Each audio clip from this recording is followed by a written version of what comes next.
سالار سکندر نے پچھلے 8 سالوں میں امامہ ہاشم کے لیے ہر جذبہ محسوس کیا تھا، حقارت، تضحیک، پچھتاوا، نفرت، محبت، سب کچھ۔ مگر آج وہاں بیٹھے پہلی بار اسے امامہ ہاشم سے حسد ہو رہا تھا۔ تھی کیا وہ؟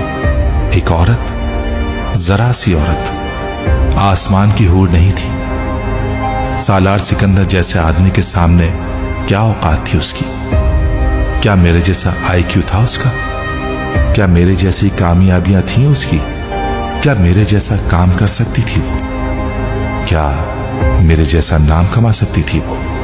کچھ نہیں تھی وہ۔ مجھے بس اس قابل کر دیا کہ میں باہر نکلوں اور دنیا فتح کر لوں، وہ دنیا جس کی کوئی وقت ہی نہیں ہے۔ اور وہ رک گیا، اور اسے امامہ پر غصہ آ رہا تھا۔